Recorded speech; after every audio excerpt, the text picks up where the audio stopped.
A single mom begged a stranger in the hospital hallway. Please help me. My baby is dying. I have no one else. What she didn't know, the man she grabbed was a mafia boss who'd faked his death and disappeared 2 years ago. He'd sworn never to return to violence. But when she said, "Please save my son," he broke that promise. One last time. The fluorescent lights in St. Mary's Hospital hummed like dying wasps at 11:47 p.m., and Rico Valente, though his hospital badge read Marcus Delgado, stood outside ICU room 412, watching his mother's chest rise and fall through the glass. 3 months in a coma.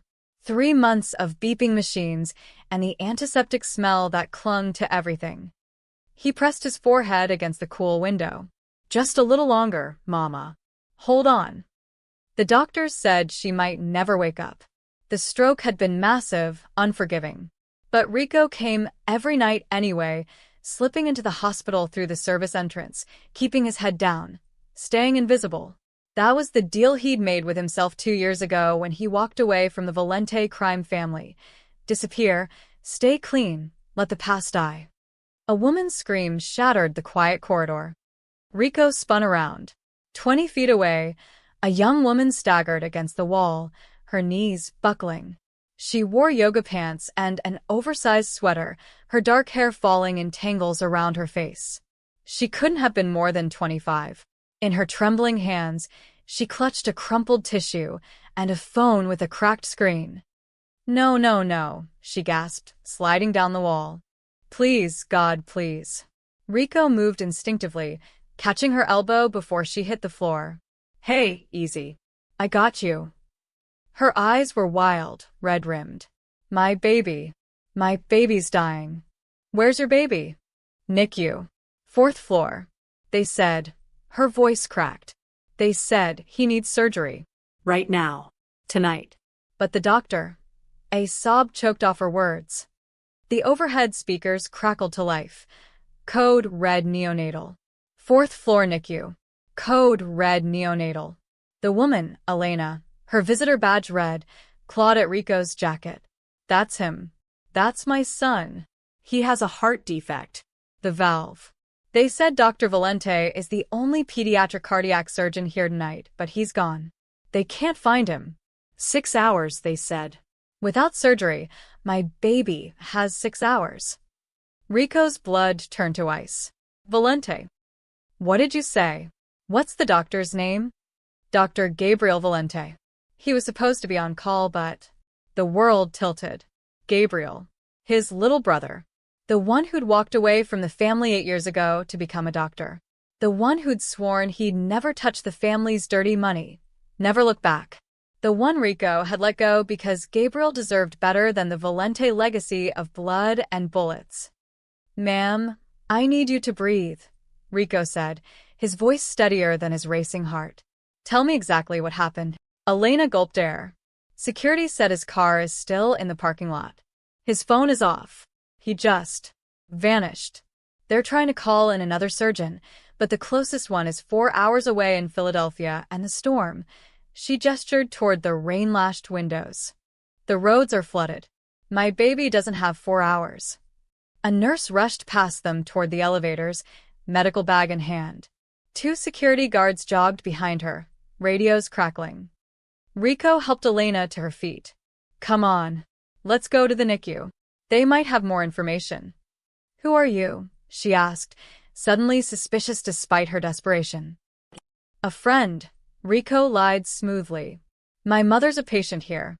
I know how this place works. You shouldn't be alone right now." They took the elevator to the 4th floor. The NICU waiting area was chaos. Nurses rushing in and out, a doctor shouting orders, machines wailing. Through the glass partition, Rico could see a tiny form in an incubator, surrounded by desperate medical staff. Elena pressed her hands against the glass, tears streaming. "His name is Matthew. He's only 3 days old." A harried nurse approached them. "Mrs. Rivera, we're doing everything we can, but without Dr. Valente." "What about the parking lot?" Rico interrupted. "You checked the security footage." The nurse blinked. "Who are you?" "Family friend. Answer the question." Something in Rico's tone made her comply. Security is reviewing it now. If you'll excuse me. Rico grabbed her arm gently but firmly. I need to see that footage. Now. Sir, that's not. My brother is that surgeon, Rico said quietly. Dr. Gabriel Valente. And if something's happened to him, you're going to want all the help you can get. The nurse's eyes widened. She glanced at Elena, then back at Rico. Follow me. They descended one floor to the security office.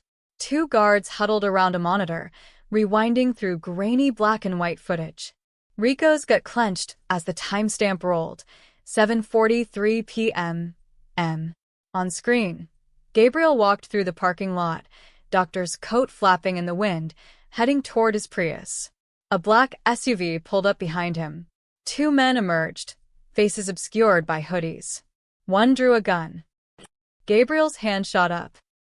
Jesus Christ, one of the guards muttered. Elena gasped.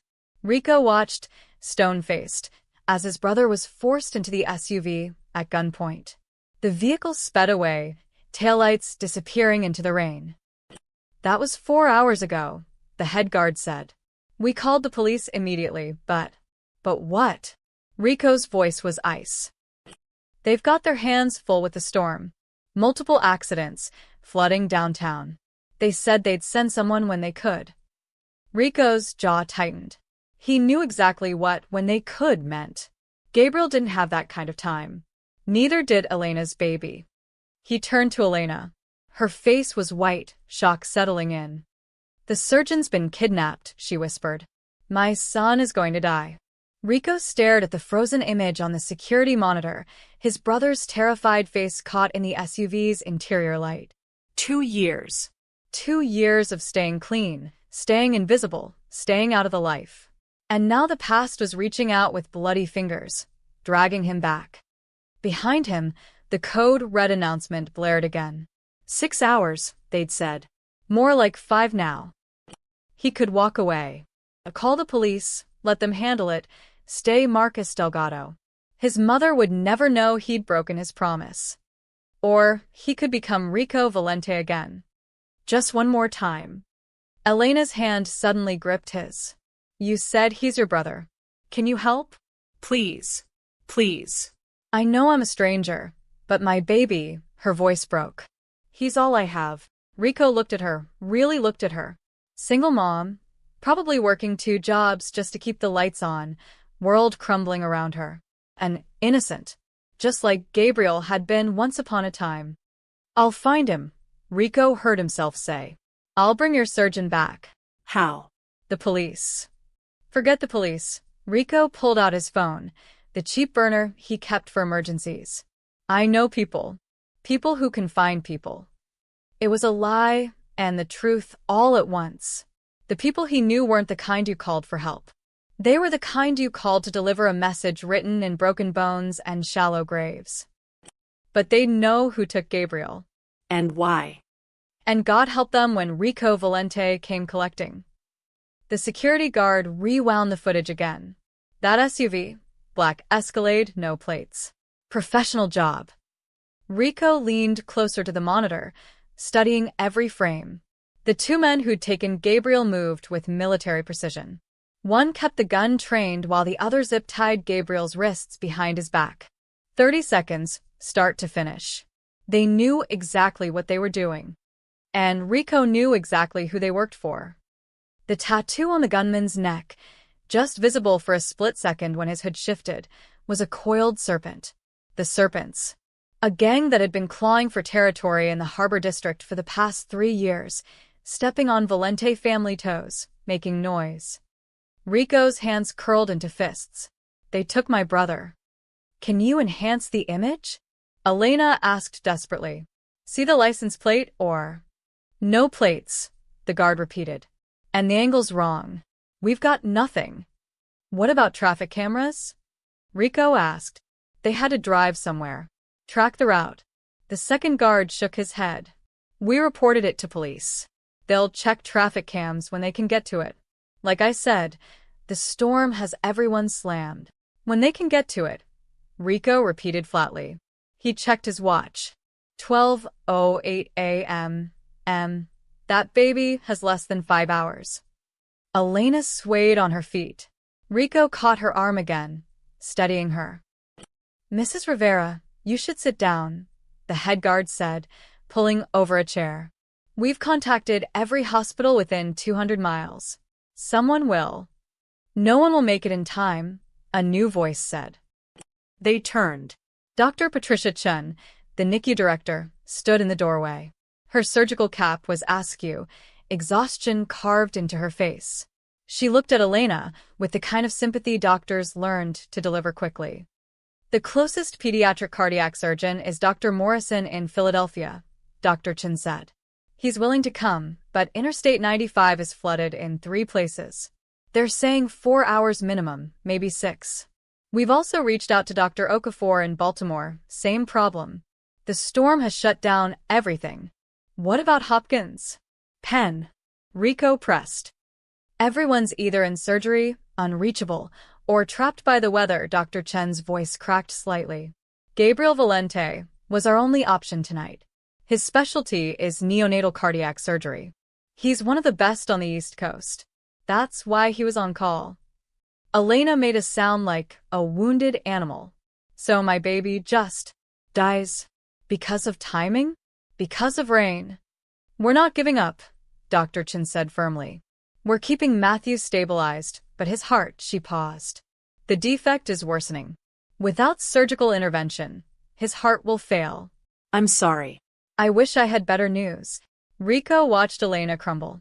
She pressed her face into her hands, shoulders shaking with silent sobs.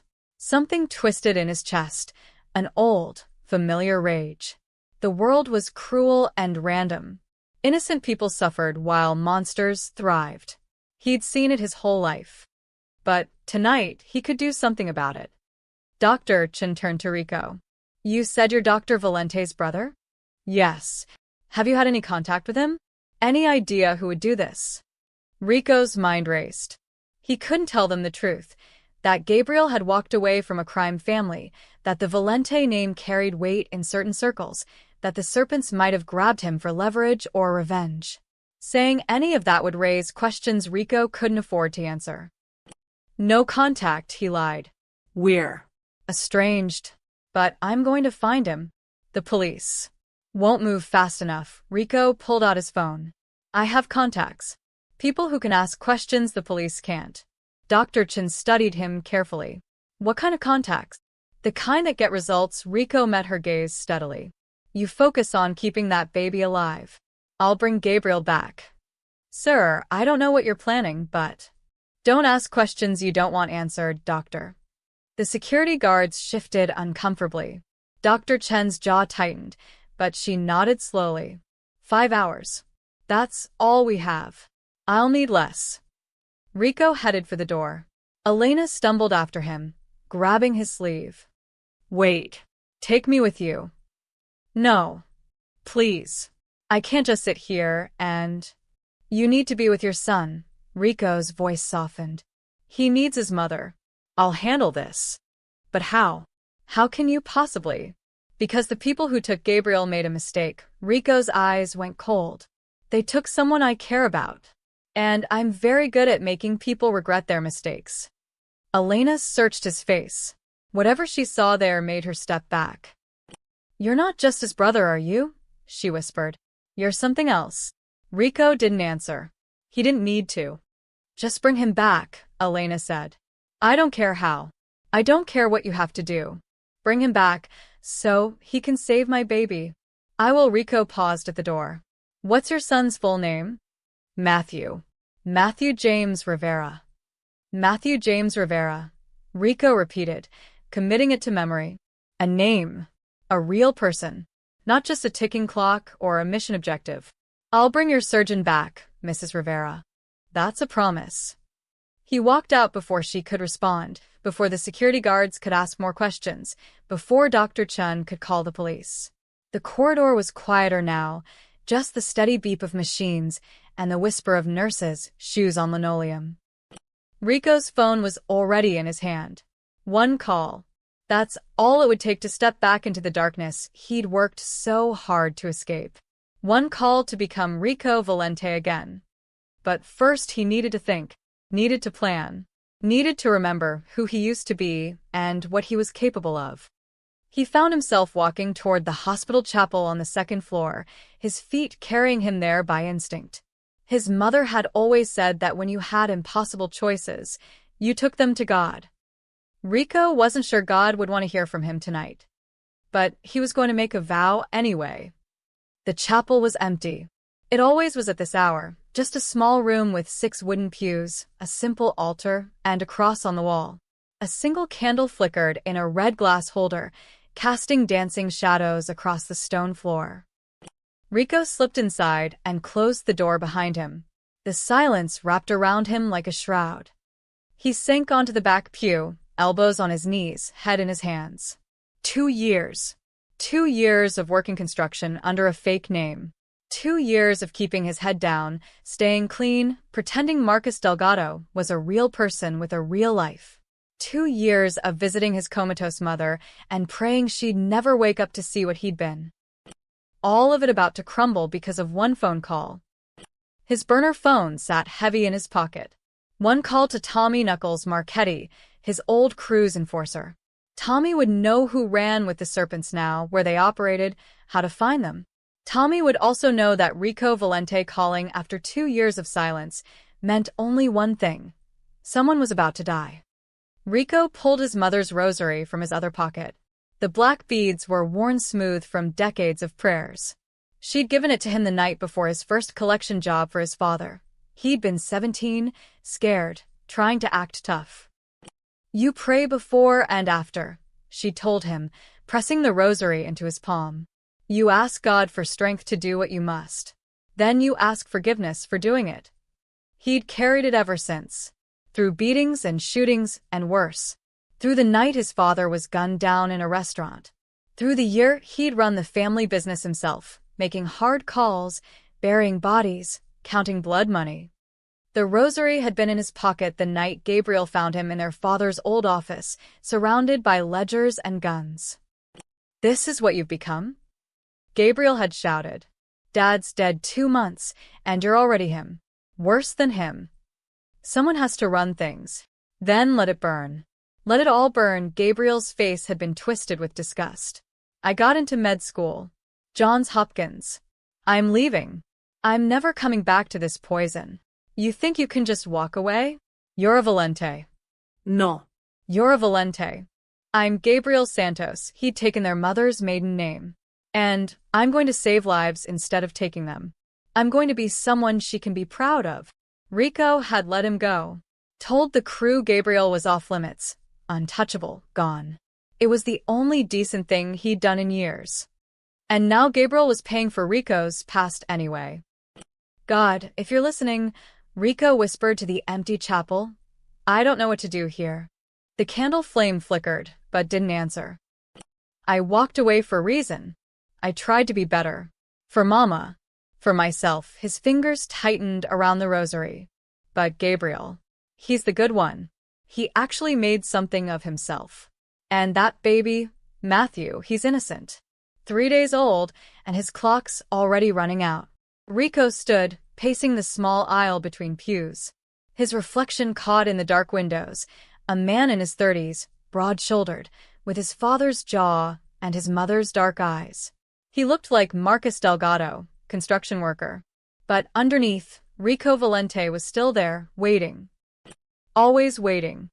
"If I make this call," he said to the cross on the wall, "people will get hurt. Maybe killed. The cops will ask questions. My cover's blown. Everything I built these 2 years turns to ash." The alternative was unthinkable. Gabriel dead in some warehouse. Little Matthew dying because his surgeon never came. Elena collapsing in that NICU, her whole world ending. Rico knew what his father would do. The old man would have burned the city down to save family. But his father had been a monster who died choking on his own blood, unmourned except by the mother who loved him despite everything. Gabriel had chosen differently. Chosen light over darkness, healing over hurting. But Gabriel couldn't save himself tonight. Rico closed his eyes, rosary beads pressed against his forehead. Once more, he whispered. Just once more. I go back to who I was. Save my brother. Save that baby. Then I disappear. New city, new name. I'll never touch this life again. It was a promise. A vow. Maybe even a prayer. Once more. He opened his eyes. The decision settled over him like armor, cold and familiar. He knew what he had to do now. The guilt would come later, it always did. But Matthew Rivera didn't have time for Rico's moral crisis. Rico pocketed the rosary and headed for the door. In the hallway, a supply cart sat unattended near the elevator, probably left by a nurse responding to the code red. On top, plugged into the wall, a phone was charging. Not a cell phone. One of the hospital's cordless courier phones that maintenance and delivery staff used. Rico glanced left and right. The corridor was empty. He unplugged the phone and slipped it into his jacket. These phones had outside lines, bypassed the hospital switchboard. More importantly, they weren't registered to him. Couldn't be traced to Marcus Delgado. Back in the stairwell, Rico pulled out his burner and the courier phone. He dialed Tommy's number from memory. He'd never saved it, never wrote it down, but some numbers you didn't forget. 3 rings. 4. Yeah. Tommy's voice was rough, suspicious. Middle-of-the-night calls were never good news. It's Rico. Silence. Then, holy shit. Ghost Boy himself. Thought you were dead. I need information.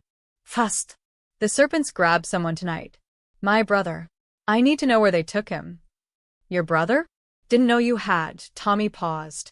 Wait. The doctor? The one you said was off limits. That's him. They snatched him from St. Mary's Hospital 4 hours ago. Black Escalade, 2 guys, professional grab. Tommy whistled low. The serpents have been making moves, boss. Real aggressive since Mateo Cruz took over. They're pushing product in the harbor, stealing territory. Heard they got some operation at the old docks, around Pier 17-inch. Pier 17, Rico repeated. You sure? That's the word. Look, man, you sure you want back in? You ghosted clean. This is. I don't have time for questions. Where exactly at Pier 17? Probably the old harbor gym. It's their clubhouse now. But Rico, if you're going in there alone, I'm not asking for backup. Just information. Your funeral, Tommy's voice dropped. You need hardware. Rico thought about the gun he'd buried 2 years ago, wrapped in plastic under his apartment floorboards. Insurance he'd hoped never to use. I'll handle it. Good luck, boss. Try not to die. Rico hung up and stared at both phones in his hands. The point of no return had just passed without ceremony. He was Rico Valente again. And the serpents were about to learn why people used to whisper that name in fear. Rico moved fast. He took the staff-only stairwell down to the ground floor, boots echoing on concrete steps.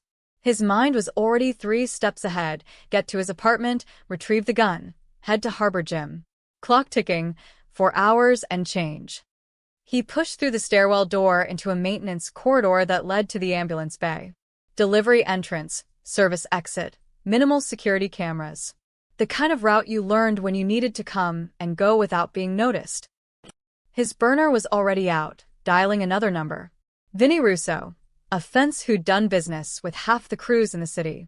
If anyone knew the serpent's current operations, it was Vinny. The phone rang once. Twice. Behind him, a door opened. Soft footsteps. Vinny, it's Rico Valente, he said quietly into the phone, not turning around. I need current intel on the serpents. Who's running point? What properties they're using? Rico? Jesus, man, you're alive. Vinny's nasal voice crackled through. Word was you'd gone ghost. I had. Now I'm back. The serpents grabbed my brother from St. Mary's Hospital tonight. I need to know where they took him. Your brother? Shit, man, hold on. Rico heard papers shuffling, Vinny's muffled voice talking to someone else. The footsteps behind him had stopped, but he could feel eyes on his back. He turned slightly. Elena stood 15 feet away, half hidden in the corridor shadows. Her arms were wrapped around herself, face pale in the emergency lighting. She'd followed him. Their eyes met. Rico held up one finger, wait, and turned back to his call. Okay, listen, Vinny said. Mateo Cruz runs the Serpents now. Nasty piece of work. They've been operating out of Pier 17, using the old harbor gym as a front. But here's the thing, Cruz's second-in-command, guy named Hector Ruiz, got shot 3 days ago. Some deal went bad in Baltimore. Word is he's critical, needs surgery. Rico's blood went cold. Surgery. Yeah. They can't take him to a hospital 'cause the cops'll grab him, right? So they need a doctor who can. Vinny paused. Oh, shit. Your brother's a doctor? Surgeon. Pediatric cardiac. Man, that's why they grabbed him. Cruz is trying to save Ruiz. They probably figured a surgeon's a surgeon. Rico's jaw clenched. Gabriel was being forced to operate on a gangster. His little brother, who'd sworn to save lives, with a gun to his head. We're at Pier 17? Rico Prest. The gym? Gym's the clubhouse, but they wouldn't do surgery there. Too many people. Probably one of the warehouses nearby. There's 3 or 4 still standing. I'd check the old fish processing plant at the end of the pier. It's got power, running water, isolated. Got it. I owe you, Vinny. Hey, Rico? Be careful. The Serpents don't play nice. And if you're going in alone, I'll manage. Rico glanced at Elena again. She was closer now, trying to hear. Meet me at the harbor gym if you hear anything else. I'll check there first. He hung up and pocketed the burner. The courier phone's screen glowed in his other hand, showing the callback number from Vinny's line. Rico turned to face Elena. You shouldn't have followed me, he said quietly. I needed to know you were serious. Her voice shook, but her eyes were fierce. That you weren't just going to disappear. I don't have time for... I heard. Harbor gym. Pier 17, Elena stepped closer. They took him to operate on someone. One of their own. Yeah. So Gabriel's alive. He has to be. They need him. For now, Rico headed toward the ambulance bay exit. But once that surgery's done, he's a liability. I need to move. Elena grabbed his arm. I'm coming with you. Absolutely not. I can help. I can. Mrs. Rivera, you have a dying baby upstairs who needs his mother. Rico pulled free gently, but firmly. I appreciate the offer, but this is not your world. You go back to the NICU. Hold your son's hand. Pray. Let me do what I'm good at. What are you good at? She whispered. Rico's expression went flat. Things you don't want to know about. He pushed through the exit door into the ambulance bay. Rain hammered the concrete, wind whipping through the covered area. His car was parked in the visitor lot across the access road, a beat-up Honda Civic that Marcus Delgado drove. Rico Valente would have had something faster, something with power. But that life was supposed to be dead. Tonight it was resurrected. Wait. Elena called from the doorway. The phone. That courier phone. You should give it back. Rico looked down at the phone in his hand. She was right. He couldn't just steal it. He turned back. A young guy in scrubs was coming through the corridor, pushing a cart of linens. His ID badge read, Miguel Santos, night courier. Miguel, Rico called out. This yours? Miguel looked up, saw the phone. Oh man, yeah. I've been looking for that. Where'd you find it? Charging station by the 3rd floor elevator. Rico handed it over. Might want to keep better track of it. Yeah, my supervisor's gonna kill me. Thanks, dude. Elena watched the exchange, her eyes tracking the phone. In that brief moment when Miguel checked the screen before pocketing it, Rico saw her lean forward slightly, squinting. The callback number was still displayed, Vinny's line. Her eyes widened. She was memorizing it. Damn. But there was no time to deal with that now. Rico gave her one last look, half warning, half apology, and jogged through the rain to his car. The engine coughed to life. Through the rain-streaked windshield, he could see Elena standing in the ambulance bay entrance, illuminated by the red emergency lights. She raised one hand, not quite a wave. More like a prayer. Rico put the car in gear and drove into the storm. Behind him, St. Mary's Hospital grew smaller in the rearview mirror. Ahead, somewhere in the darkness of the Harbor District, his brother was being forced to operate at gunpoint. And Rico Valente, the ghost who was supposed to be dead, was coming back to life. One more time. Just once more. The city lights blurred past as he drove toward the old harbor, toward violence, toward the man he'd tried so hard to stop being.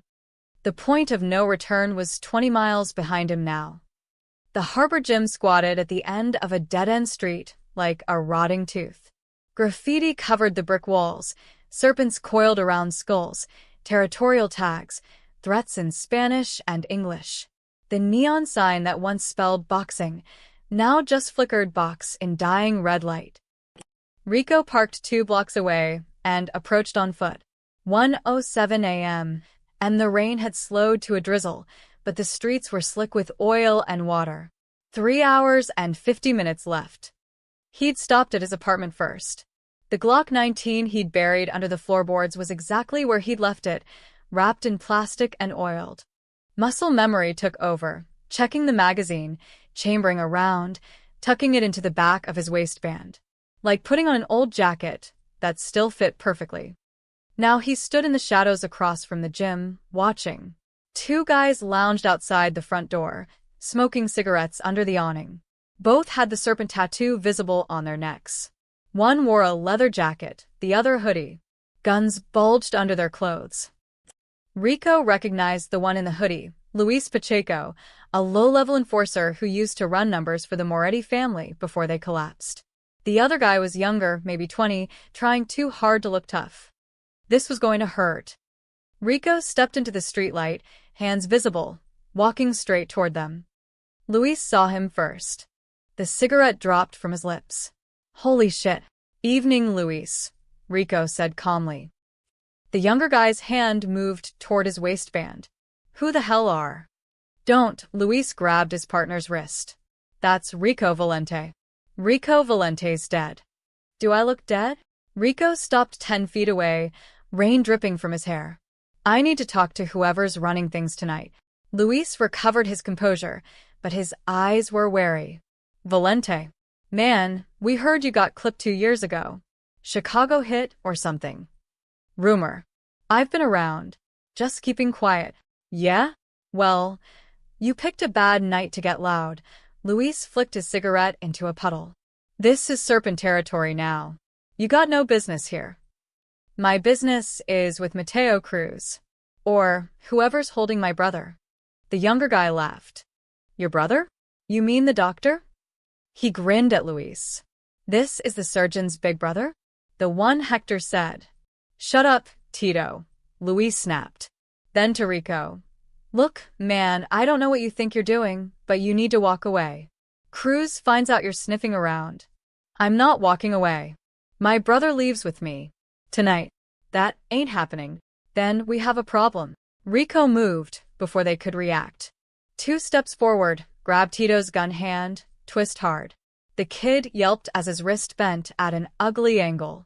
Rico drove his knee into Tito's gut, yanked the pistol free, and shoved him sprawling into Luis. Luis was faster. He had his gun halfway out when Rico pressed Tito's weapon against his forehead. Don't. Luis froze. Behind them, the gym door banged open. For more serpents poured out, all armed, all pointing guns at Rico. Drop it, one shouted. Rico kept the gun pressed to Luis's head. Tell them what happens if they shoot. Luis já o clancha. Stand down. He'll blow my head off. Smart man, Rico raised his voice. I'm here for one reason. You took Dr. Gabriel Valente from St. Mary's Hospital. I want him back. You must be out of your damn mind. A voice called from the doorway. A tall man emerged, mid-40s, with slicked-back hair and a scar running from his ear to his chin. Snake tattoo wrapped around his throat. This had to be someone with authority. The others deferred immediately. Diego Flores, Rico said, recognizing the serpent's lieutenant. Been a while. Rico Valente. Diego smiled, showing gold teeth. Heard you were dead. Guess that was wishful thinking. Where's my brother? Busy. He's performing life-saving surgery on our second-in-command. Very delicate work. We'd hate to interrupt him. Then I'll wait. He comes with me when he's done. Diego laughed. That's not how this works, Hermano. Your baby brother made a deal. He saves Hector's life. We let him go. You showing up here causing trouble? That complicates things. No complications. I take Gabriel. You forget we were here. See, problem is, we can't trust that Diego pulled out his own gun, aimed it casually at Rico. You're the infamous Rico Valente. We kill you, we make a name. We let you walk, you come back with an army. So really, you just signed your brother's death warrant by showing up. Rico's finger tightened on the trigger pressed against Luis's skull. You pull that trigger, Luis dies first. Then I put 3 more of you down before you drop me. You want that math? I've got 6 guns on you, Holmes. And I've got nothing to lose. Rico's voice went dead cold. My brother walks out alive, or we all die in this shithole street. Your call, Diego. The standoff stretched. Rain pattered on concrete. Someone's gun clicked, safety off. Then Diego laughed again, genuinely amused. You got balls, I'll give you that. Big brother riding to the rescue. It's almost sweet. Where is he? Like I said, operating. The old processing plant at the end of Pier 17. Hector took 3 bullets in Baltimore. 1 nicked his liver. Your brother's trying to patch him up with whatever medical shit we could steal from the hospital supply closet, Diego grinned. Touching, really. You both trying to save people. Difference is, we're making sure Gabriel saves the right people. How many guards? Like I'm gonna tell you that Diego gestured with his gun. Here's what's gonna happen. You're gonna put down Tito's gun real slow. Then you're gonna walk away and pretend this conversation never happened. Because if you try to hit that warehouse, my guys will kill you and your brother both. Understand? Rico met his eyes. Read the calculation there. Diego wasn't bluffing about the warehouse guards. But he also wasn't going to start a firefight here in the street. Too much heat, too much attention. I'm going to see my brother, Rico said quietly. Whether you help or not, then you're a dead man walking. Rico slowly lowered the gun from Luis's head, let it drop to the pavement, raised his hands. We'll see. Diego motioned to his crew. Get him out of here. He comes back, shoot him. 2 serpents grabbed Rico's arms, dragged him backward down the street. He didn't resist. He'd gotten what he came for, confirmation Gabriel was alive, location confirmed, and a sense of how many men he was up against. They threw him against his Honda. You're lucky Diego's feeling generous, one growled. Now disappear before we change our minds. Rico climbed into his car, started the engine. Through the windshield, he could see Diego watching from the gym entrance, surrounded by his crew. Rico pulled away slowly. But he wasn't heading home. He was heading to Pier 17. To the old processing plant. To get his brother back or die trying. The clock read 1:29 a.m. 3.5 hours left. The rain came back with a vengeance. It hammered Rico's windshield in sheets, the wipers struggling to keep up. Lightning cracked the sky over the harbor, illuminating the skeletal cranes and warehouses in stark white flashes. Rico's hands gripped the steering wheel until his knuckles went white. The Glock pressed cold against his spine. His heart hammered a rhythm that matched the rain. 3 hours left, 3 hours left, 3 hours left. The GPS on his phone showed Pier 17 was 8 minutes away. 8 minutes to plan an assault on a fortified warehouse with an unknown number of armed guards. 8 minutes to figure out how to extract Gabriel without getting them both killed. 8 minutes to remember why he'd let his brother walk away in the first place. 8 years ago, the old Valente estate in Queens. The memory hit him like a fist. Rico was 27, barely a month into running the family after their father's assassination. The weight of it was crushing, making decisions about territory, about violence, about who lived and who died. Gabriel was 19, home from his first semester at Columbia on pre-med track.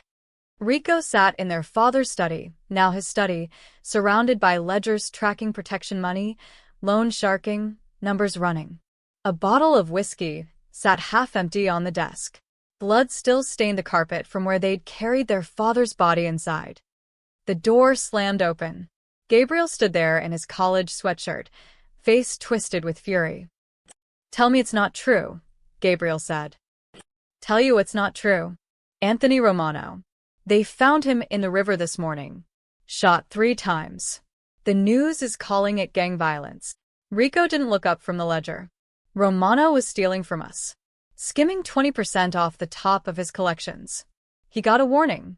He didn't listen. So you killed him." "I had Victor handle it." "You ordered a hit."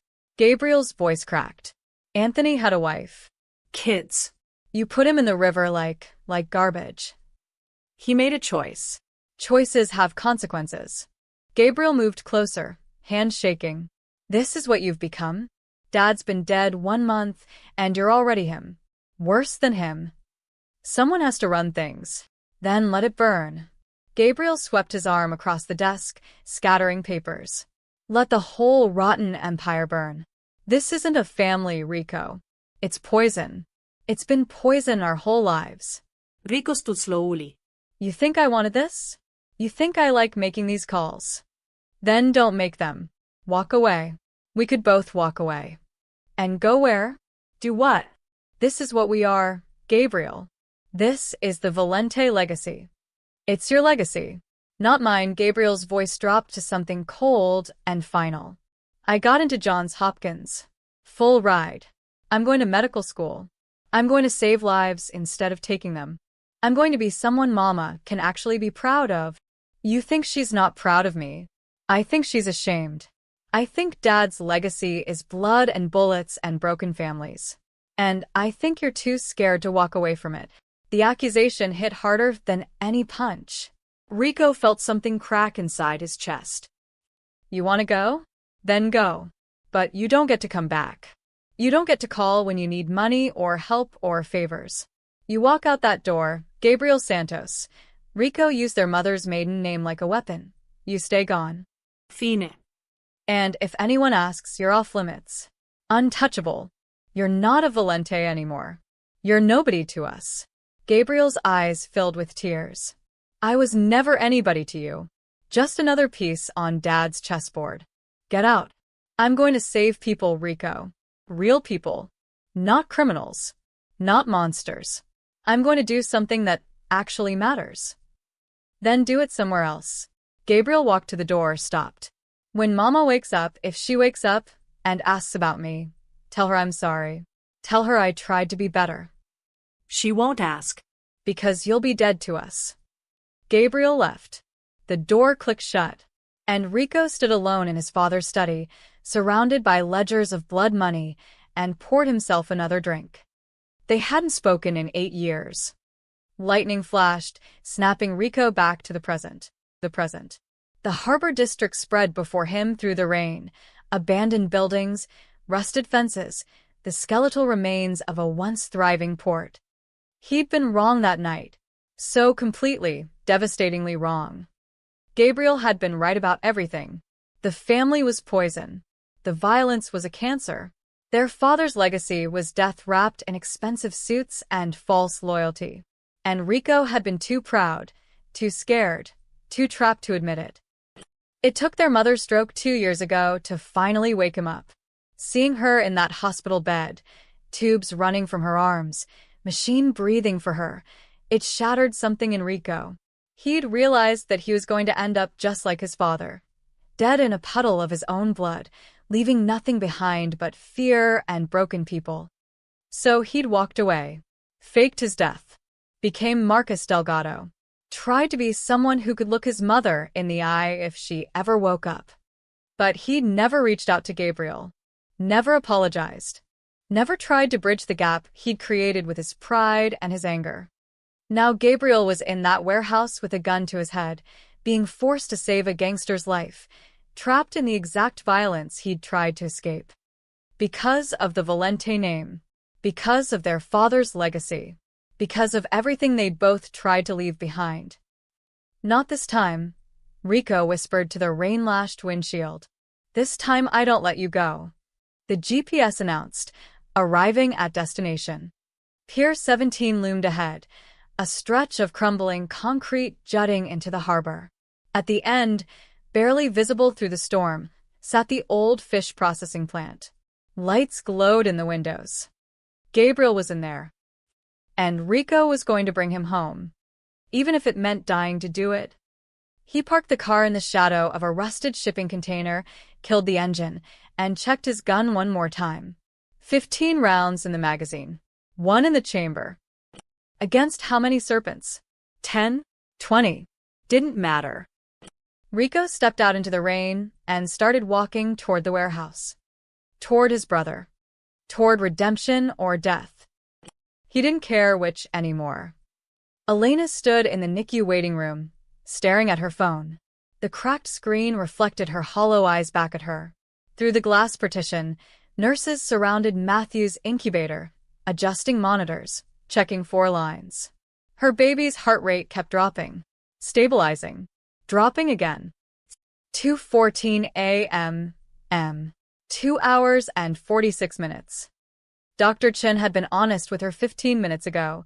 We're running out of time, Mrs. Rivera. Even if the surgeon arrives in the next hour, Matthew's heart is weakening. Every minute counts now. Elena had nodded numbly, asked if she could hold him. Not yet, Dr. Chin said gently. The moment we disconnect any of these monitors, we lose critical data. I'm sorry. So Elena stood here, separated from her dying son by a pane of glass, watching strangers keep him alive with machines and medication and sheer determination. Where was Rico Valente? Had he found his brother? Was Gabriel even still alive? She pulled out her phone and scrolled to her recent calls. Nothing from the hospital. Nothing from the police. Nothing from anyone who could help. Then she remembered the courier phone. The number she'd glimpsed when Miguel checked the screen. Rico had been calling someone who might know where Gabriel was being held. Elena had always been good with numbers. Occupational hazard of being an accountant before Matthew was born. She'd seen the callback number for maybe 3 seconds, but her brain had captured it like a photograph. 267-555-0147. She typed it into her phone. Stared at it. This was crazy. What would she even say? Hi, I'm looking for a kidnapped surgeon. But sitting here doing nothing was driving her insane. Rico had said he'd handle it, but what if he couldn't? What if he got killed trying? Her thumb hovered over the call button. Do it. For Matthew. Do anything. She pressed call. 3 miles away, in a cramped office above a pawn shop, Carlos Flaco Menendez heard his work phone ring. He glanced at the screen, a known number, and considered ignoring it. Then he remembered that Vinny Russo used this line for business, and Vinny paid well for information brokerage. Flaco answered. Yeah. A woman's voice, shaky but urgent. Hi, I'm calling about. I need information about a surgeon. Dr. Gabriel Valente. Flaco sat up straight. He glanced at the police scanner on his desk, still chattering about the storm, traffic accidents, flooded roads. Then at his other phone, the one connected to the Serpent's network. 20 minutes ago, Diego had sent out a group text. Valente's brother showed up. Keep eyes open. Kill on sight if he comes back. And now someone was calling about the surgeon. Flaco's mind raced. This could be valuable. The Serpents were paying premium for anything related to the Valente situation. Diego was paranoid that Rico would try something stupid. Who's this? Flaco asked, making his voice professional, friendly.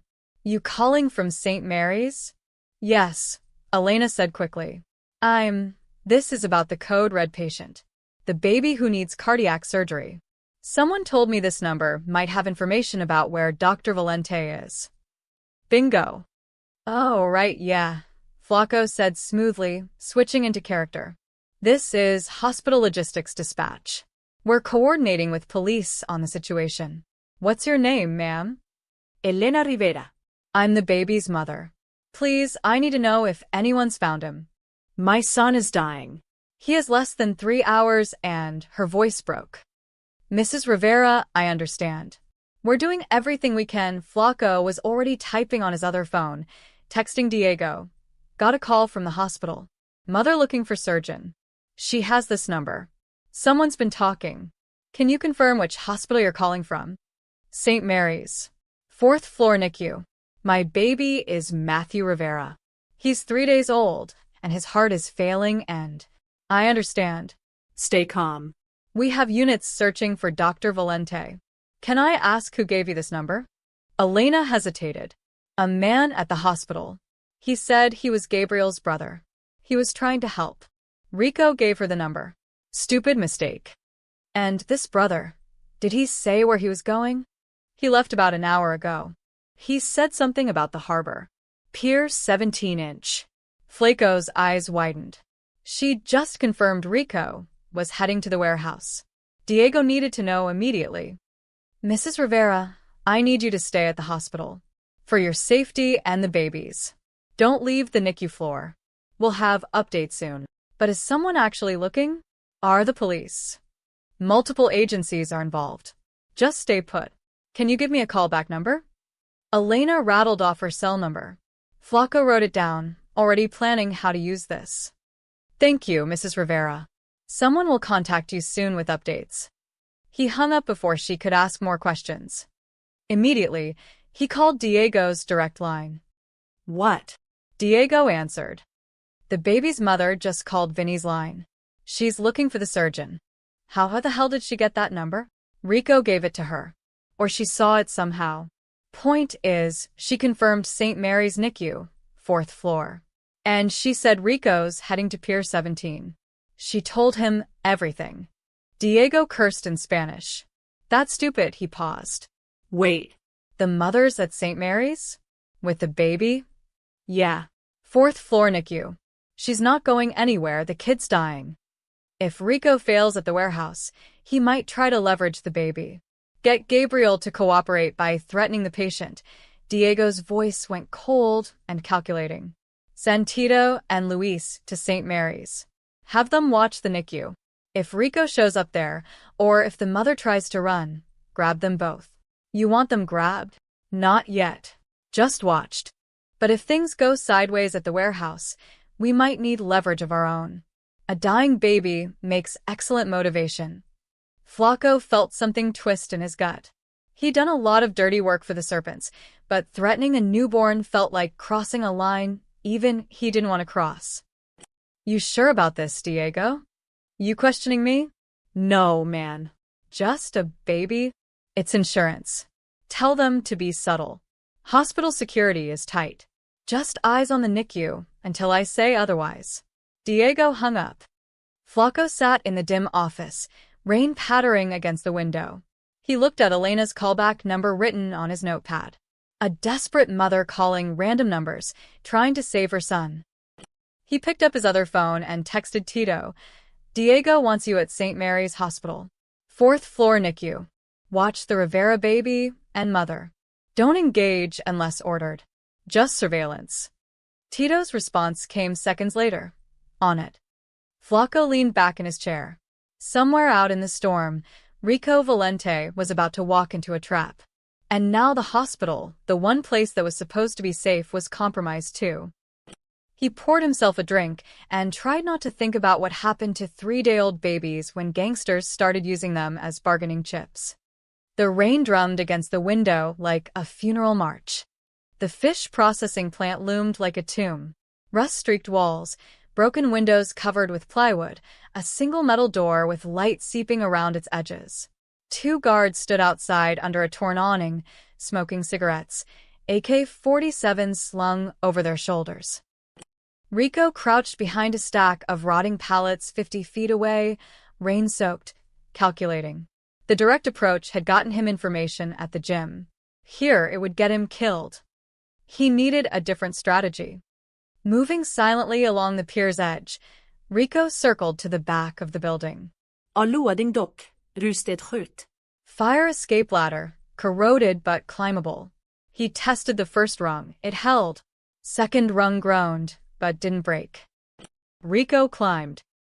At the second-floor window, he peered through grime-covered glass into a gutted workspace. Empty. He used the Glock's grip to break the corner pane. One sharp tap, glass tinkling onto concrete. He reached through, unlocked the window, slipped inside. The interior stank of old fish, rust, and gun oil.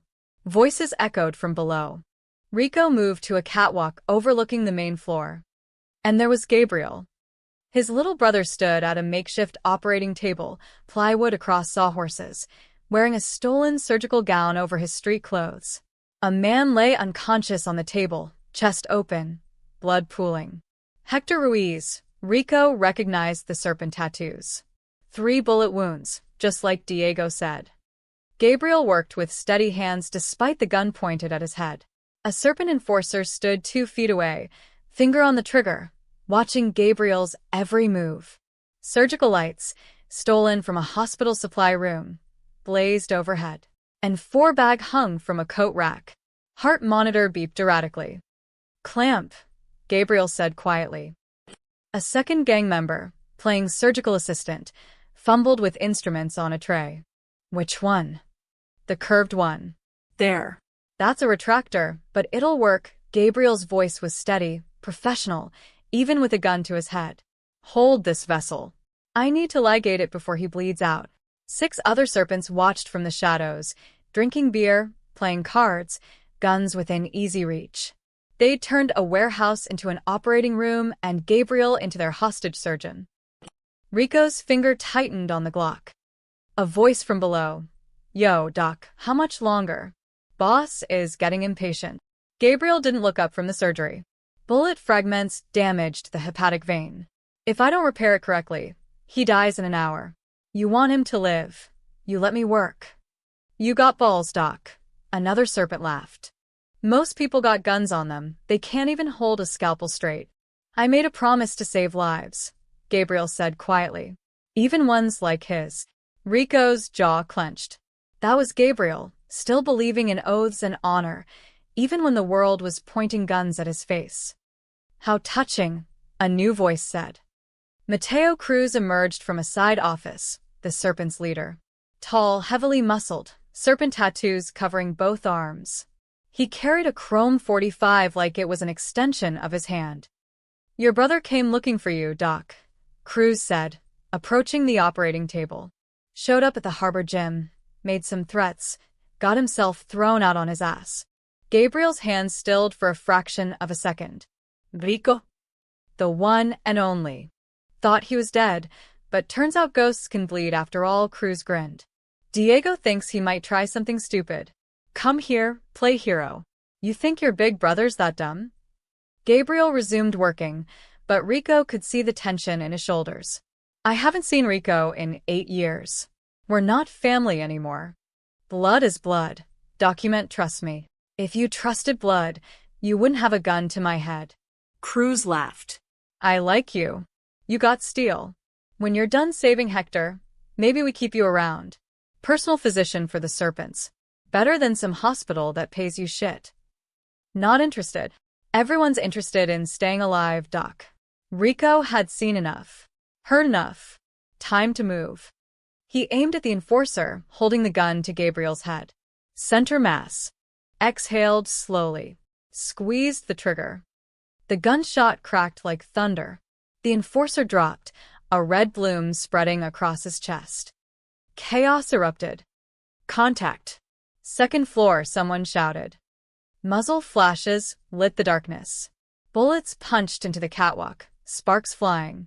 Rico rolled behind a concrete pillar, returned fire. 2 shots, one serpent down, clutching his leg. 3 shots, another diving for cover. Gabriel dropped flat beside the operating table, hands covering his head. Hector Ruiz lay exposed, unconscious, bleeding out. Get the doctor. Cruz roared. A serpent rushed toward Gabriel. Rico shot him twice, center mass, then head. The man crumpled. Rico vaulted the catwalk railing, dropping 15 feet to the floor below. He landed hard, rolled, came up shooting. The makeshift surgical assistant raised a pistol. Rico put a round through his shoulder. The man screamed, fell. Cruz fired 3 shots. One missed. One sparked off a support beam. The third grazed Rico's shoulder. White-hot pain. Rico gritted his teeth and fired back. Cruz dove behind the operating table, using his own second-in-command as a meat shield. You want him to die? Cruz shouted. Keep shooting, Valente. Rico didn't stop. He charged forward, firing methodically. 2 serpents emerged from the shadows. Rico dropped the first with a headshot, clipped the second in the chest. Then his slide locked back. Empty. Cruz grinned, rising from behind the table. Out of ammo? That's unfortunate. Gabriel suddenly stood, grabbed a surgical tray, and hurled it at Cruz. Scalpels and clamps scattered. Cruz flinched just a second, but enough. Rico closed the distance, pistol-whipped Cruz across the temple. The gang leader stumbled. Rico hit him again, harder. Cruz went down, blood streaming from his scalp. The remaining serpents raised their weapons. Rico pulled a spare magazine from his pocket, reloaded with practice speed, and pressed the gun to Cruz's head. Unless you want to elect a new boss tonight. They froze. Guns down. Kick them away. Now. 3 AK-47s clattered to the concrete. Rico looked at Gabriel. His little brother stared back, eyes wide, face spattered with Hector's blood. You okay? Rico asked. Am I? Gabriel's voice cracked. You just killed 4 people. 5, technically. But who's counting? Rico moved to the operating table, grabbed a scalpel, cut the zip ties binding Gabriel's wrist to the table frame. Come on. We're leaving. Hector's going to die if I stop now. Not our problem. Rico, I can't just. You're coming with me, little brother. Rico grabbed Gabriel's arm, pulled him toward the exit. There's a baby dying at St. Mary's. 3-day-old kid named Matthew Rivera. His mother is praying you show up in time. So we're done here. Gabriel glanced back at Hector, torn. Now, Gabriel. They ran for the door. Behind them, Cruz groaned, trying to rise. The other serpents scrambled for weapons. Rico kicked the door open. Rain and wind blasted them as they burst into the night. Headlights flared. A car screeched around the corner, Diego and reinforcements. Run. Rico shoved Gabriel toward the pier's edge. Go. Gunfire erupted. Bullets whined past them. They sprinted through the rain, toward the shipping containers, toward Rico's car. 2 hours and 20 minutes left. And every second counted. Elena paced the NICU waiting room like a caged animal. 2:43 a.m., and the monitor through the glass showed Matthew's heart rate spiking and dropping in irregular patterns. 2 nurses worked frantically around his incubator, adjusting medications, checking readings. Dr. Chen emerged from the NICU, pulling off her surgical cap. Her face said everything. How long? Elena whispered. Less than 2 hours. Maybe 90 minutes. Dr. Chen's voice was gentle but honest. His heart is compensating less and less. The defect is widening. Without surgical intervention, very soon. She didn't finish. She didn't need to. Elena sank into a plastic chair, phone clutched in her trembling hands.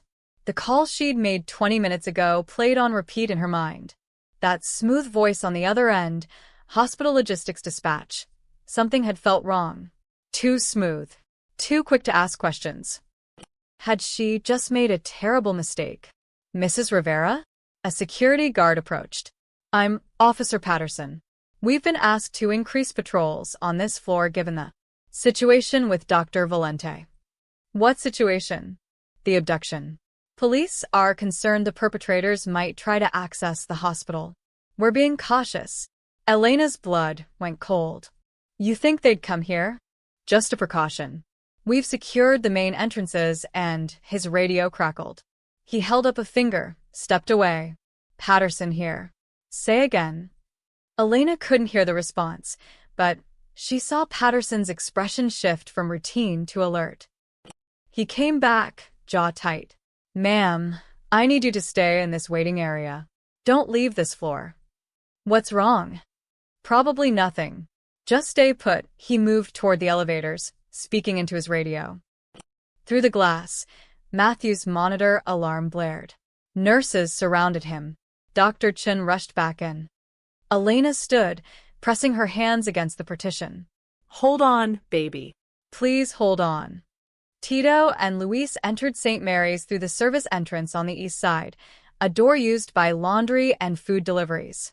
The lock was broken, had been for weeks. Hospital security was stretched thin with the storm, dealing with ER overflow and flood evacuations. They wore hospital maintenance uniforms stolen from a supply company 3 months ago. Baseball caps pulled low. Heads down. Just 2 workers on the night shift. 4th floor. Luis muttered as they walked through dimly lit corridors toward the service elevator. NICU. We just watch, right? Diego said surveillance only.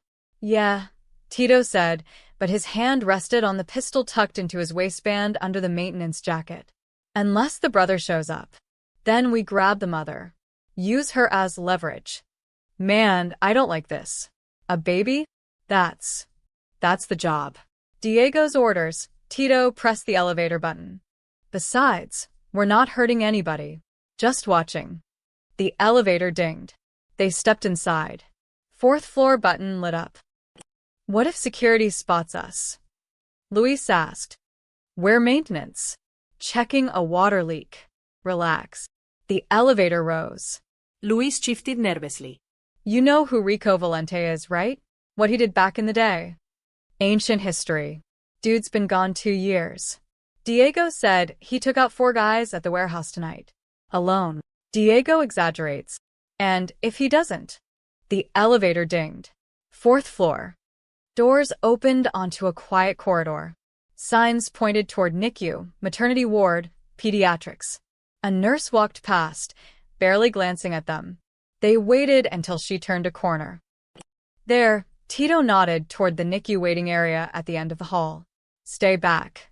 Use the maintenance closet across the hall. We can see the entrance from there. They moved casually, 2 workers with nowhere important to be. The maintenance closet door was unlocked. Hospitals never secured the utility spaces properly. Inside, between shelves of cleaning supplies and extra linens, they had a clear view through the cracked door. Elena Rivera sat in the waiting room, head in her hands. Alone. Vulnerable. That's her, Luis whispered. The mother. Yeah, Tito pulled out his phone, texted Diego in position. Eyes on target. The response came immediately, stand by. Warehouse situation went sideways. Valente brothers escaped. They're coming to you. Tito's eyes widened. Shit. They got away. Diego says they're heading here. Both of them? Yeah. The brother and the doctor. Tito checked his gun. Orders are to secure the mother and baby. Don't let them leave. Secure? Like kidnap. Like leverage. If Valente tries anything, we threaten the baby. Make the doctor cooperate. Luis felt sick. Man, this is wrong. You want to tell Diego that? They watched through the crack as Elena stood, moved to the glass partition. Inside the NICU, alarms were blaring. Medical staff rushed around a small incubator. That's the baby, Tito said. The dying one.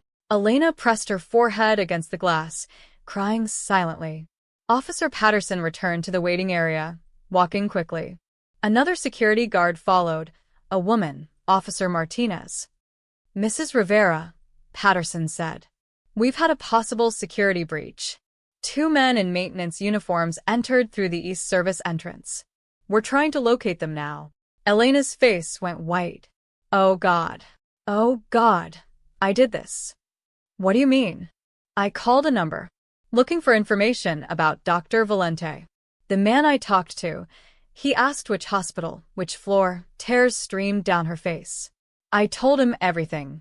I led them here. Patterson's expression hardened. He grabbed his radio. All units, we have a credible threat to 4th floor NICU. 2 suspects in maintenance uniforms. Consider them armed and dangerous. Lock down the floor. Now. Martinez moved to the NICU entrance. No one in or out without authorization. The overhead speakers crackled. Code Silver. 4th floor. Code Silver. 4th floor. Security lockdown. Active threat. Inside the NICU, nurses looked up in alarm. Dr. Chen emerged. What's happening? Possible hostile entry, Patterson said. We're securing the unit. No one leaves, no one enters. We have critical patients. I understand. But if there's a threat. My baby. Elena cried. They're here because of my baby. Because I called that number. Dr. Chen grabbed her shoulders. Elena, listen to me. Matthew is stable for now. We're not letting anyone near him. Understand? But Elena was spiraling. It's my fault. I was trying to help and I. In the maintenance closet, Tito watched security converge on the floor. We're blown, Luis hissed. We need to get out. No. We wait. They don't know where we are. Once the doctor shows up. If we get caught in here. Shut up and let me think. Tito's phone buzzed. Diego again. Do not engage security. Blend in and wait for my signal. Valente brothers are 15 minutes out. When they arrive, that's when we move. Down the hall, more security arrived. 4 officers now, setting up a perimeter. 1 checked doors, offices, supply closets, storage rooms. Moving toward them. He's checking doors, Luis breathed. We're trapped. The officer was 3 doors away. 2 doors. 1. His hand reached for their closet handle. Inside the NICU, Matthew Rivera's heart monitor began a steady, declining beep. The clock read 2:52 a.m. 90 minutes left. And the trap was closing from all sides. Rico's stolen van, a serpent vehicle he'd grabbed from the warehouse lot, fishtailed through the flooded streets. Gabriel gripped the dashboard, still in his blood-soaked surgical gown, face white with shock. Behind them, headlights blazed through the rain. 2 cars, maybe 3. Gunshots cracked. A bullet spiderwebbed the rear window. Get down. Rico yanked the wheel hard left, tires screaming. The van skidded around a corner onto Harbor Boulevard. Streetlights blurred past. The speedometer hit 70. Gabriel ducked, breathing hard. You're insane. You're completely insane. Welcome back to the family business. Rico checked the rear view. The pursuit cars were closing. Buckle up. Buckle up? You just killed 5 people. They were going to kill you. I was handling it. Rico Barta laughed. Yeah, you looked real in control with that gun to your head. He swerved around a delivery truck, barely missing a parked car. How was your evening, Gabriel? Nice, quiet surgery. This is exactly why I left. Gabriel shouted. This is what you do. You bring chaos everywhere you go. Violence. Death. You turn everything you touch into a war zone. I came to save your life. I didn't ask you to. Another gunshot. The side mirror exploded. Rico floored it, blowing through a red light. Cross-traffic honked. A taxi swerved, crashed into a light pole. The van barreled through the intersection onto Market Street. This isn't about you, Rico said through gritted teeth. This is about a 3-day-old baby named Matthew Rivera who's dying at St. Mary's right now. His mother begged me to find you because you're the only surgeon who can save him. Gabriel stared. What? You were supposed to operate on him tonight. Emergency cardiac surgery. 6-hour window. The serpents grabbed you 4 hours ago. Rico checked his watch. Now we've got less than 90 minutes. A baby? That's why. Gabriel's face shifted from anger to horror. The code read. The NICU. Yeah. So you can be pissed at me later. Right now, that kid needs you. Police sirens wailed in the distance. Rico's eyes flicked to the radio scanner on the dashboard. He turned it on when they took the van. Dispatch chatter crackled through static. Multiple gunshots reported at Pier 17. Officer requesting backup. Possible gang-related shooting. Great, Gabriel muttered. Now the cops are involved. That might actually help us. Rico turned onto 4th Street, heading toward downtown. The serpents can't chase us through a police dragnet. As if summoning them, blue and red lights appeared ahead. A police cruiser blocked the intersection. 2 officers setting up a perimeter around the Pier district. Rico slammed the brakes. The van skidded to a stop 30 feet from the roadblock. Behind them, the Serpent pursuit cars screeched around the corner. Seeing the police, they immediately reversed course, tires smoking as they fled. One officer approached the van, hand on his holster. "Driver, turn off the engine and step out of the vehicle." Rico met Gabriel's eyes. "Trust me. One more time. I stopped trusting you 8 years ago. Then trust that I want to save that baby." Rico rolled down the window, hands visible. The officer, young, maybe 25, shined his flashlight into the van. "Sir, this vehicle matches the description of." He saw Gabriel's blood-stained surgical gown. "Jesus. Is someone hurt?" "I'm a doctor," Gabriel said quickly. "Dr. Gabriel Valente from St. Mary's Hospital. I was kidnapped earlier tonight and forced to perform surgery. This man rescued me." The officer's flashlight swung to Rico. "Your name, sir?" "Marcus Delgado. I'm his brother." "ID?" Rico handed over his fake driver's license. The officer studied it, then spoke into his radio. "Dispatch, I've got a possible kidnapping victim. Male, late 20s, claims to be Dr. Gabriel Valente from St. Mary's. Can you confirm?" Static. Then, affirmative. Dr. Valente was reported abducted at approximately 1940 hours. "Is he injured?" "No visible injuries. He's covered in blood, but says he was performing surgery." "Copy that." St. Mary's Hospital has been requesting updates. They have a critical pediatric patient requiring his immediate attention. The officer looked at Gabriel. "You need to get to St. Mary's?" Yes. "Urgently. A baby is dying." "Then you've got an escort," the officer waved to his partner. "Miller, we're taking these two to St. Mary's. Emergency medical transport." "Wait," Rico said. "The men who took him, they might have people at the hospital." The officer's expression hardened. "Then it's a good thing we're coming with you. Follow us." The police cruiser pulled ahead, lights and sirens blazing. Rico followed close behind. The second cruiser fell in behind them, a convoy racing through the pre-dawn streets. Gabriel stared out the windshield. A baby. 3 days old. "Yeah. What's wrong with him?" "Heart defect. Valve or something. I don't know the medical terms. His mother said you were the only surgeon available." Gabriel closed his eyes. "Congenital heart defect. Probably truncus arteriosus or tetralogy of Fallot. Those are the most common critical defects in newborns." He opened his eyes. "How long has he been waiting?" "Since you were taken." "About 5 hours now." 5 hours, Gabriel's hands trembled. "If it's severe, he might not make it even if we get there in time." "He will," Rico said. "Because you're the best. That's what everyone says." "I'm good. But I'm not a miracle worker. Tonight you are." The convoy blew through intersections, scattering early morning traffic. The rain had lessened to a drizzle. In the east, the sky was beginning to lighten, pre-dawn gray bleeding into the darkness. The scanner crackled again. "All units, be advised. Reports of 2 suspects in maintenance uniforms at St. Mary's Hospital, 4th floor. Code Silver in effect." Rico's blood went cold. "They're at the hospital." "Who?" "The Serpents. They must have sent people after the baby. As leverage." Gabriel's face went white. "You brought them to the hospital?" "The mother called a number trying to find you. They must have traced it. So now there are armed gang members in a NICU full of premature babies. Hospital security will." "Hospital security isn't equipped for this." Gabriel slammed his fist against the dashboard. "This is what I'm talking about, Rico. Your world doesn't stay contained.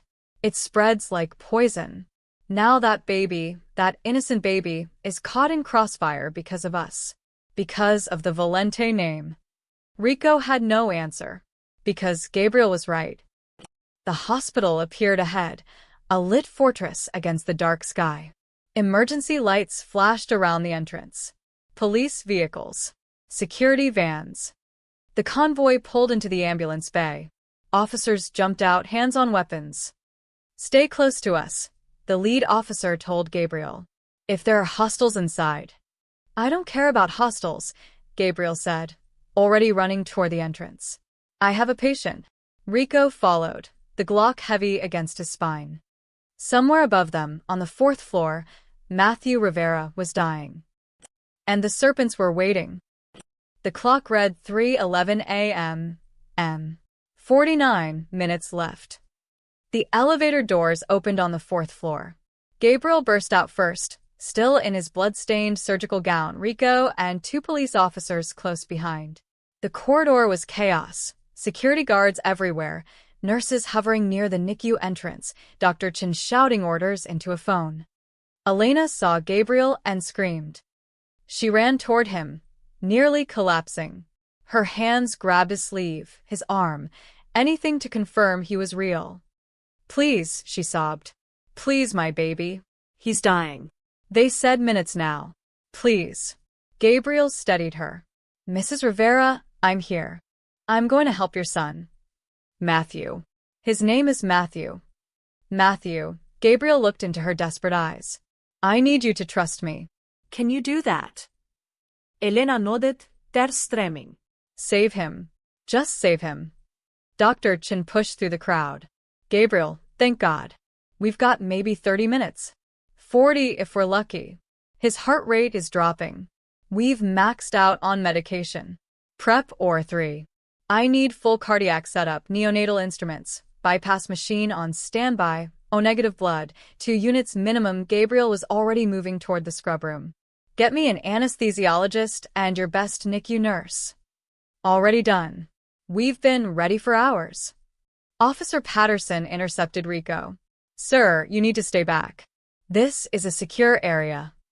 I'm with him. Rico nodded toward Gabriel's retreating figure. You're not medical personnel. You'll have to wait in. A crash from down the hallway. The maintenance closet door burst open. Tito and Luis bolted, guns drawn, running toward the NICU entrance. They're going for the baby, Officer Martinez shouted. Everything happened in seconds. Tito raised his pistol toward the NICU glass partition. Luis ran for Elena. Rico moved on instinct, shoulder-checked Luis into the wall, grabbed his gun wrist, twisted hard. Bone cracked. Luis screamed. Patterson and Martinez drew weapons. Drop it. Drop the gun. Tito spun, aiming at the officers. 3 gunshots cracked simultaneously.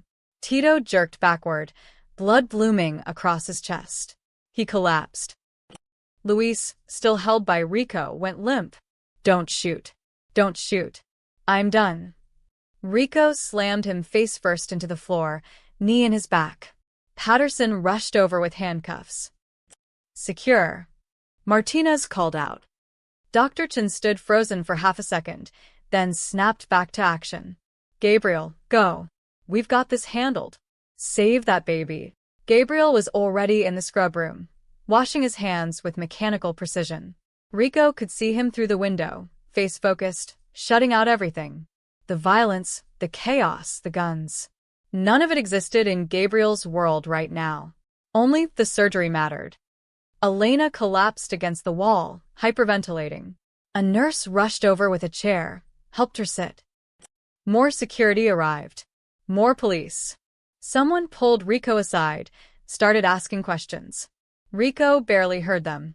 His eyes were locked on the scrub room window, watching his brother prepare. 8 years. 8 years of silence. Of pretending Gabriel didn't exist. And here he was, about to save a life while Rico's hands were still warm from violence. Or 3 was a cathedral of sterile light. Gabriel entered, hands raised, freshly scrubbed. A nurse helped him into a surgical gown and gloves. The anesthesiologist, Dr. Kim, his badge red, was already intubating the tiny patient. Matthew Rivera looked impossibly small on the operating table. 3 pounds, maybe 4. His chest barely wider than Gabriel's palm. Monitors surrounded him, each one telling a story of a heart struggling to beat. Stats. Gabriel asked, positioning himself at the table. Heart rate 58 and dropping. Blood pressure 70/40. Oxygen saturation 82%. Dr. Kim's voice was tense. We're running out of time, Gabriel. Then let's not waste it. Gabriel looked at the surgical nurse. Scalpel. The blade touched skin. A perfect incision, barely 2 inches long. Blood welled. Gabriel worked with absolute precision, hands steady despite exhaustion, despite everything he'd endured in the past 5 hours. Truncus arteriosus, type 1, he murmured, seeing the defect. The main vessel hasn't separated into the aorta and pulmonary artery. I need to repair and reconstruct. Can you do it? Dr. Kim asked. I have to. Gabriel's hands moved like a symphony. Suture, clamp, cut, repair. He worked on structures smaller than a dime, vessels thinner than thread. One mistake and Matthew would bleed out in seconds. Blood pressure dropping, Dr. Kim warned. 60/30. I see it. Give me 2 more minutes. Gabriel. 2 minutes. The room held its breath. Dr. Chen watched from the observation window above, Elena beside her, hands pressed against the glass. Rico stood in the corner, unnoticed, bloodied jacket wrapped around his torn shoulder, watching his brother do what he did best. Save lives. Gabriel reconstructed the malformed vessels, creating pathways for blood to flow correctly. His fingers moved with absolute certainty, muscle memory from thousands of hours of training. Starting bypass, he said. The machine hummed to life, taking over from Matthew's failing heart while Gabriel completed the repair. 30 minutes became 40. 40 became 50. Almost there, Gabriel whispered. Hold on, Matthew. Just hold on. Final sutures. Vessel repair complete. Gabriel stepped back, nodded to Dr. Kim. Take him off bypass. Let's see if his heart can handle it. The machine powered down. For 3 eternal seconds, nothing happened. Then the monitor beeped. Once. Twice. A rhythm establishing itself. Heart rate 60. 70. 85, Dr. Kim said, voice cracking. Blood pressure rising. Oxygen saturation 90%. 95. He's doing it, the surgical nurse breathed. He's stabilizing. Gabriel closed his eyes briefly. Finish closing. Monitor him constantly. Any irregularities, page me immediately. You did it, Dr. Chen said through the intercom. Gabriel, you saved him. But Gabriel was already pulling off his gloves, heading for the door. He needed to tell Elena her son was alive. In the observation room, Elena collapsed sobbing into Dr. Chen's arms. Through her tears, she kept saying the same thing. Thank you. Thank you. Thank you. Rico slipped away quietly. No one noticed him leave. He took the stairs down to the 2nd floor, his shoulder throbbing, exhaustion crashing over him like a wave. The chapel door stood open, candlelight flickering inside. Rico entered and sat in the back pew, exactly where he'd sat hours ago when this nightmare began. Blood from his shoulder, wound, seeped through his jacket. His hands shook slightly, delayed adrenaline crash. 5 people dead. A hospital under siege. A baby saved. And Gabriel had done what he'd always done. Chosen healing over violence. Chosen life. Rico pulled out his mother's rosary, the beads slick with his own blood now. He didn't pray, didn't have words left for God. He just sat in the silence, listening to the hospital wake around him as dawn broke outside. His brother was alive. The baby was alive. That would have to be enough. The chapel was empty when Elena found it. She'd left the NICU after the nurses assured her Matthew was stable, sleeping peacefully in his incubator. The monitor showed a strong, steady heartbeat, the most beautiful sound she'd ever heard. Dr. Chen said he'd need recovery time, more surgeries as he grew, but he would live. Her son would live. She'd wanted to thank Rico, to thank the man who'd promised to bring the surgeon back and had kept his word. But when she'd returned to the 4th floor, he was gone. The brother? Officer Patterson had said. Left about 20 minutes ago. Didn't say where he was going. So Elena had wandered, following some instinct she couldn't name, until she found herself outside the chapel on the 2nd floor. The door stood ajar, candlelight flickering inside. She entered quietly. The chapel was simple, peaceful, a place outside of time. She walked down the aisle, intending to pray, to thank God for the miracle of her son's survival. Then she saw it. On the back pew, dark against the pale wood, a rosary. Black beads, silver crucifix. Blood stained the cotton thread holding it together, still wet, still fresh. Elena picked it up carefully, the weight of it heavy in her palm. This was his. The man who'd saved them. Rico Valente, if that was even his real name. She clutched the rosary to her chest and, finally, let herself cry. Not tears of fear this time, but relief. Gratitude. For a stranger who'd walked back into violence to save people he didn't know. 2 floors up, Detective Sarah Morrison cornered Gabriel in the physician's lounge. He'd showered, changed into clean scrubs, but exhaustion carved deep lines around his eyes. Dr. Valente, we need to ask you some questions about what happened at Pier 17, she said, notebook open. 5 bodies, multiple gunshot wounds. You were there? I was forced to perform surgery on Hector Ruiz, Gabriel said flatly. Under duress. Armed men held me at gunpoint. And your brother, Marcus Delgado, also known as Rico Valente, he extracted you. Gabriel met her eyes. I haven't seen my brother in 8 years. A man claiming to be him showed up, yes. He got me out. That's all I know. Dr. Valente, we have reason to believe Rico Valente was involved in organized crime. The Valente family is dead, Gabriel interrupted. Has been for years. I changed my name, went to medical school, built a life saving people. Whatever my family was, I'm not part of it. But your brother is gone.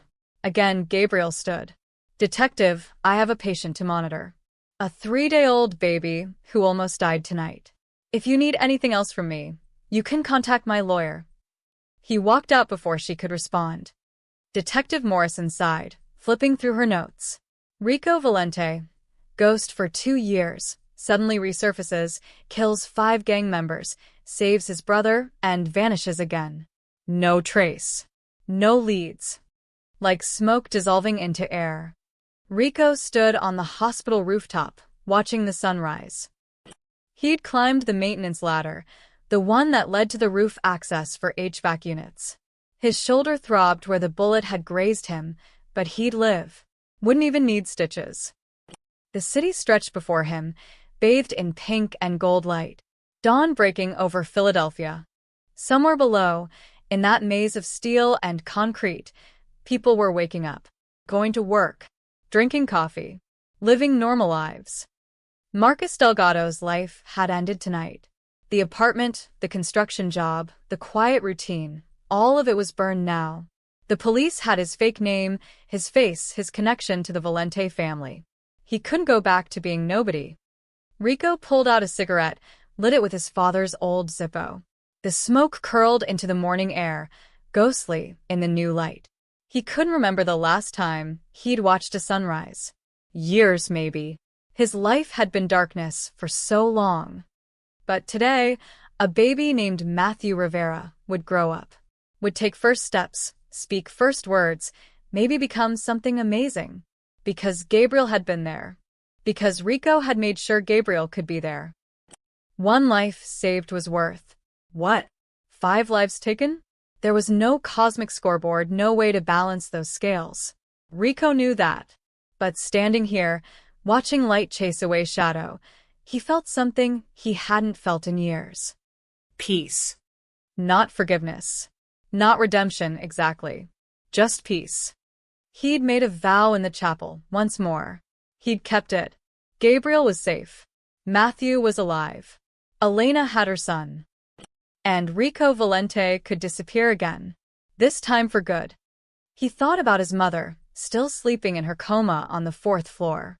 Maybe it was better she never knew what he'd done. What he'd become. What he'd had to become again to save Gabriel. Goodbye, Mama, he whispered to the dawn. I tried to be better. I really did. He took a final drag on the cigarette, crushed it under his boot, and walked to the roof's edge. The fire escape led down to an alley. From there, he could disappear into the city, catch a bus to Baltimore, then Philadelphia proper, then anywhere. New name, new city, new life. Just like before. Except this time, he'd carry the memory of his brother's steady hands saving a life. The image of Elena's face when she heard her son would live. The weight of knowing that sometimes, just sometimes, violence could birth something good.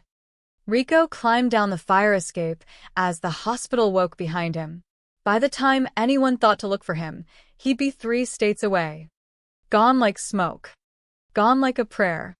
Gone like the ghost everyone thought he'd been all along. The sun rose higher, burning away the last shadows of night. And Rico Valente walked into it, alone, free, and finally at peace.